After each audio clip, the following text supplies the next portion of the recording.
ঘটনার শুরু চান্দেরি শহর থেকে, যেখানে লোক স্ত্রী চলে যাওয়ার পর থেকে সুখেই বসবাস করছিল।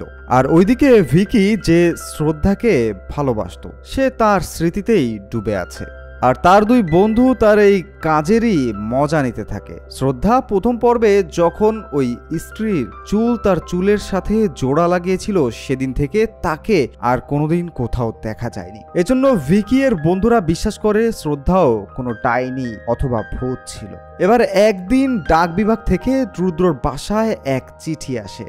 সে জানায় এই চিঠি বহুদিন যাবৎ পোস্ট অফিসেই পড়েছিল, যার উপর লেখা ছিল কনফিডেন্সিয়াল, মানে যার কাছে এটি লেখা হয়েছে শুধুমাত্র সেই ব্যক্তি এটা পড়তে পারবে। যখন রুদ্র ওই চিঠিটি খোলে, সেখানে সে চান্দেরির ইতিহাসের বইয়ের সেই 2টি পৃষ্ঠা দেখতে পায় যা গায়েব হয়েছিল। রুদ্র তখন এই কথা ভিকিকে বলতে যায়। সেখানে তারা দুইজন সেই পৃষ্ঠাগুলো খুলে পড়ে নেয়, যেখানে লেখা ছিল যে বহু বছর আগে যখন এক ব্যক্তি ওই স্ত্রীকে মেরেছিল, তখন স্ত্রী এক তলোয়ার ব্যবহার করে ওই পুরুষটির মাথা তার শরীর থেকে আলাদা করে ফেলেছিল, যাকে মানুষ চেনে আজ একটি নামে, যে নাম হলো সারকাটা। যেখানে আরো একটি কথা লেখা আছে যে এই সারকাটা কোনো না কোনো একদিন ঠিকই ফিরে আসবে। ভিকি এসব কথার তেমন কোনো গুরুত্ব দেয় না।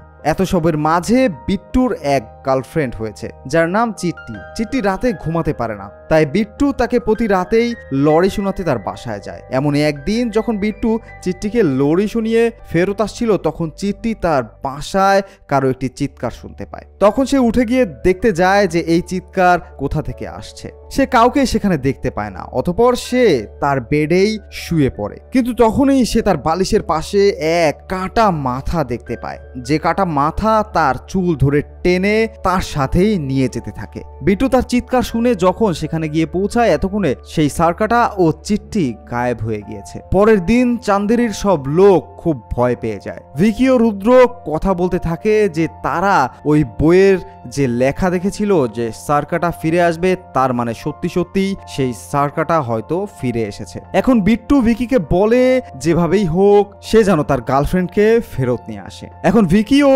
রুদ্র ভাবতে থাকে যে সারকাটার মতো ভয়ানক জিনিসের সাথে শুধুমাত্র স্ত্রী লড়াই করতে পারে। এখন তারা ভাবতে থাকে যে স্ত্রীকে কিভাবে চান্দেরি শহরে তারা ফেরত নিয়ে আসতে পারে। তখন তারা ভাবে যে এটা একমাত্র জনাই করতে পারে, যার উপরে ওই স্ত্রী পজেসড হয়েছিল। কিন্তু জনা তখন আর এই গ্রামে থাকে না, কারণ শেষবার তাকে বরুণ ধাওয়ানের ভেরিয়ার মুভিতে দেখা গিয়েছিল। তাই তাকে আনার জন্য ভিকি ও রুদ্র দিল্লি যায়, কিন্তু এই দুজনের সাথে জনা এখন আর ফেরত আসতে চায় না, কারণ আগেরবার স্ত্রী জনাকে পুরো নিয়ন্ত্রণ করে ফেলেছিল। আর চন্দরি শহরের লোক তাকে তো পাগলই ভাবতে শুরু করেছিল। এজন্য জনার মাও চায় না যে সে ভিকি ও রুদ্রর সাথে থাকুক, কিন্তু ভিকি জনাকে মিথ্যা বলে এই শহরে নিয়ে আসে। ভিকি আর রুদ্র তাকে বলে যে তারা স্ত্রীর জন্য চন্দেরি শহরে একটি প্রোগ্রাম রেখেছে। এটা শুনে জনা চন্দেরি শহরে আসতে রাজি হয়ে যায়। চন্দেরি আসার পর ভিকি, রুদ্র, জনা ও বিট্টু সেই মহলে আসে যেখানে ওই স্ত্রী থাকতো। এবার ওই মহলের ভিতরে গিয়ে তারা চারজন কিছু একটি খুঁজতে শুরু করে, আর তারা এরই ফাঁকে জনাকে একা ছেড়ে দেয়, কারণ তারা জানে যে স্ত্রী তখনই আসে যখন কেউ একা থাকে। কিন্তু কেউ সেখানে তারা স্ত্রীকে খুঁজে পায় না। কিন্তু এরই মাঝে কেউ জনাকে সেখান থেকে তুলে নিয়ে যায়। যখন তারা জনাকে খুঁজতে বের হয়, তখন তারা তিনজন তাকে খুঁজতে খুঁজতে একটি দেয়ালের গায়ে ঝুলে থাকতে দেখে। তারা দেখে যে জনার চোখ সম্পূর্ণ সাদা হয়ে গেছে। তখন তারা জনাকে কোনো একটি ভাবে নিচে নামাতে সক্ষম হয় আর তার হুশ আনানোর চেষ্টা করে। যখন জনা হুশে আসে, তারা জনাকে জিজ্ঞাসা করে যে সে কি দেখেছে। জনা এসব কিছুরই উত্তর দেয় না, সে শুধু একটি শব্দই বলে যে ভাগো এখান থেকে। এরপর তারা চারজনই খুব ভয় পেয়ে যায় এবং এখান থেকে বের হতে ব্যস্ত হয়ে যায়। তারা বাইকে করে এখান থেকে ভাগতে শুরু করে। তখন পেছন থেকে সারকাটার মাথাটা তাদেরকে আক্রমণ করতে থাকে। তখন রুদ্র জনাকে তার মদের বোতলটি দিয়ে বলে সেটাকে ওই মাথার উপরে ছিটিয়ে দিতে, এবং তখন যে কাটা মাথার উপরে সে মদ ছিটিয়ে এরপরে একটি দেশলাই দিয়ে আগুন ধরিয়ে দেয়। এবার ওই জ্বলন্ত মাথা তাদের বাইকের নিচে পড়ে যায়।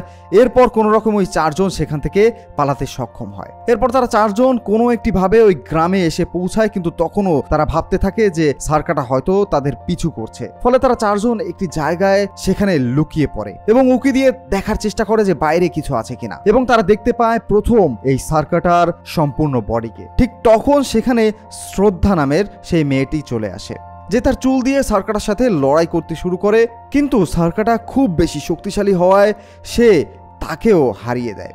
এরপর সেই সার্কাটা সেখানে থাকা স্ত্রীর একটি মূর্তিকে ভেঙে ফেলে এবং সেখান থেকে চলে যায়। এবার প্রথম এত বছর পর সবাই শ্রদ্ধাকে দেখতে পায় এবং তারা বিশ্বাস করে এ কোনো ডাইনি নয়। পরের দিন গ্রামের সবাই যখন স্ত্রীর ভাঙা মূর্তি দেখতে পায় তখন সবাই আরো বেশি সতর্ক হয়ে যায়। গ্রামের সবাই এখন সার্কাটার ভয়ে ভীত হয়ে থাকতে শুরু করে। এজন্য গ্রামের মহিলারা ভিকির কাছে যায় এবং তাকে বলে যে তুমি এই গ্রাম থেকে স্ত্রীকে তাড়িয়েছিলে, এখন আমাদের রক্ষার জন্য তোমাকেই সেই স্ত্রীকে এই গ্রামে ফেরত নিয়ে আসতে হবে। এসব কথা ভিকি যখন তার বন্ধুদেরকে বলে, তার বন্ধুরাও তাকে সাহস দেয় এটি করার জন্য। এজন্য শ্রদ্ধা ভিকিকে একটি চাকু দেয়, যা দিয়ে সে সার্কাটাকে মারতে বলে। শ্রদ্ধা বলে যে এই কাজ মহাপূজার শেষ দিনেই করতে হবে, না হলে অনেক বড় বিনাশ হয়ে যাবে। এজন্য তারা ভাবতে থাকে যে কিভাবে সার্কাটাকে ডাকা যায়। তখন রুদ্র বলে যে বাইরে লেখা ছিল সার্কাটা নৃত্য এবং গান খুব পছন্দ করে, তাই তারা এক নৃত্য ও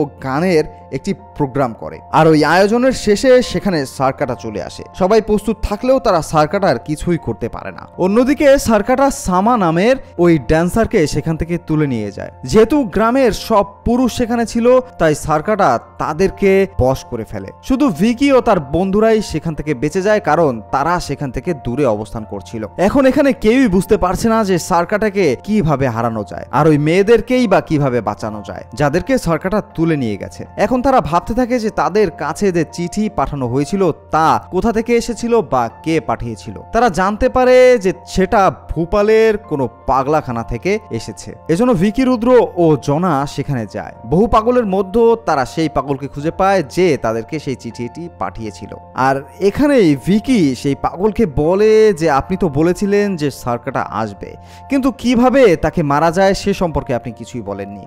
এবার ওই পাগল তাকে বলে যে সার্কাটাকে শুধু তার বাসার ভেতরেই মারা সম্ভব, কিন্তু যেখানে কোনো নারী বা পুরুষ কেউই প্রবেশ করতে পারবে না, শুধুমাত্র উভয় লিঙ্গেরই কেউ সেখানে প্রবেশ করতে পারবে। আর ততক্ষণ পর্যন্ত তাকে থামানো সম্ভব নয় যতক্ষণ পর্যন্ত স্ত্রীর বলি দেওয়া হচ্ছে, কারণ এই স্ত্রী তার মাথাকে কেটে ফেলেছিল।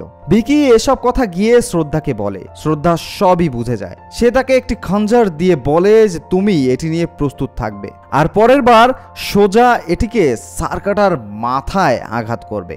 আর সার্কাটার ওই মহলে কিভাবে প্রবেশ করা যায় সেটি আমি দেখছি। এবার যখন মহাপূজার সেই শেষ দিন আসে, ওই চারজন সেই মহলে যায়। রুদ্র আর জনা বাইরে অপেক্ষা করতে থাকে। এরপর শ্রদ্ধা তার জাদুকে কাজে লাগিয়ে ভিকির শরীর ভিতরে ঢুকে যায়, আর এবার তারা সেই মহলের ভেতরে প্রবেশ করতে পারে যেখানে সার্কাটা সব মেয়েদেরকে বশ করে রেখেছিল। যেখানে ঢোকার পর শ্রদ্ধা ও ভিকি তাদের শরীর থেকে আলাদা হয়ে যায়। শ্রদ্ধা বলে যে সার্কাটা এখন স্ত্রীর বলি চায়, যার অর্থ শ্রদ্ধাই এখন সেই স্ত্রী যে ওই স্ত্রীর চুল তার চুলে লাগিয়েছিল। কিন্তু ভিকি এটাতে রাজি হয় না। সে বলে সার্কাটার জন্য সে শ্রদ্ধার বলি দিতে চায় না, কিন্তু শ্রদ্ধা বলে যে সব মেয়েকে বাঁচানোর এই একটি মাত্র উপায় আছে। এরপর ভিকি তাতে রাজি হয়ে যায়। ভিকি ওই মেয়েদেরকে বাঁচাতে যায় যাদের সার্কাটা সেখানে বেঁধে রেখেছিল। ওইদিকে সার্কাটা শ্রদ্ধার কাছে আসে। সার্কাটা শ্রদ্ধার চুল প্রথমেই কেটে ফেলে, তারপর সে তার আত্মাকে টানতে শুরু করে, যার ফলে বাকি মেয়েদের আত্মাও সেখান থেকে বের হতে শুরু করে তাদের বডি থেকে। আজকের ভিডিওর স্পন্সর অ্যাঞ্জেল ডেভেলপমেন্ট ফাউন্ডেশন। কোথায় যাচ্ছ? ভাড়া বাড়ি আর থাকবো না। ফ্ল্যাট যে কিনবে এত টাকা কোথায় পাবো? কেন, তুমি জানো না? অ্যাঞ্জেল দিচ্ছে মাত্র 15 লক্ষ টাকায় খুলনা সিটিতে আধুনিক মানের রেডি ফ্ল্যাট। 2586 টাকা স্কয়ার ফিট হারে বিভিন্ন মাপের ফ্ল্যাট বুকিং চলছে। লিফট এবং পার্কিং সুবিধা সহ মাত্র 5 লক্ষ টাকা ডাউন পেমেন্টে 12,000 টাকা মাসিক কিস্তিতে ফ্ল্যাটের স্থায়ী মালিক হন। জমি আপনার, টাকা আমাদের। আসুন অংশীদার হয়ে ফ্ল্যাট নির্মাণ করি। বিস্তারিত জানতে আজই যোগাযোগ করুন। যার ফলে ভিকি বুঝে যায় যে শ্রদ্ধার বলিতেও এই মেয়েদের জীবনকে বাঁচানো সম্ভব নয়। তাই সে দৌড়ে গিয়ে সেই খাঞ্জার দিয়ে সার্কাটার মাথা দু ভাগে আলাদা করে ফেলে। এটা করতেই সেই মেয়েগুলো ঠিক হয়ে যায়, আর গ্রামের বাকি পুরুষরাও তার বশ থেকে বেরিয়ে আসে। এখন ভিকি ও শ্রদ্ধা মনে করতে থাকে যে তারা হয়তো এই যাত্রায় জিতে গেছে, কিন্তু এরপর সার্কাটার কাটা মাথা আবার দুটি আলাদা মাথায় পরিণত হয়ে যায়, যা একসময় বহু মাথায় রূপ নেয়। এবার শ্রদ্ধা ও ভিকি বুঝতে পারে যে তাদের এ যাত্রায় আর বাঁচা হবে না, কিন্তু তখন তাদের বাঁচাতে সেখানে ভেরিয়া অর্থাৎ ভারুন ধাওয়ান চলে আসে। সে সার্কাটার মাথাগুলোকে ছিঁড়ে ফেলতে শুরু করে, কিন্তু তখন সার্কাটার শরীর সেখানে প্রকট হয়, আর যা খুবই শক্তিশালী হয়ে গিয়েছে। তখন ওই তিনজনই সার্কাটার শক্তির কাছে পরাজিত হতে থাকে। ঠিক তখন শ্রদ্ধা মা বলে চিৎকার করে ওঠে, যার ফলে সেখানে অরিজিনাল স্ত্রী সেখানে প্রকট হয়, কারণ স্ত্রী এমন শক্তিশালী ছিল যে ওই সার্কাটাকে থামাতে পারত। এরপর স্ত্রী ও সার্কাটা লড়াই করতে শুরু করে। তখন শ্রদ্ধা ভিকিকে বলে যে ওই দেওয়ালের পিছনে সেই তলোয়ার আছে যা দিয়ে ওই স্ত্রী সার্কাটার মাথাকে আলাদা করতে পেরেছিল, আর একমাত্র এখানে তুমিই আছো যে ওই তলোয়ার বের করতে পারো, কারণ তোমার মন পবিত্র। তখন ভিকি ওই তলোয়ার বের করে স্ত্রীর দিকে দেয়, আর ওই স্ত্রী সেই তলোয়ার দিয়ে সার্কাটার মাথাকে আবার দুভাগ করে একটি জ্বলন্ত লাভায় ফেলে দেয়, আর এভাবেই শেষ হয়ে যায় সার্কাটা। আর এরপর স্ত্রী সেই গ্রাম থেকে আবার চলে যায়। আর এখানে এই মুভিটি সমাপ্ত হয়। মুভি যদি আপনার ভালো লাগে তো অবশ্যই আমাদের চ্যানেলটিকে সাবস্ক্রাইব করবেন।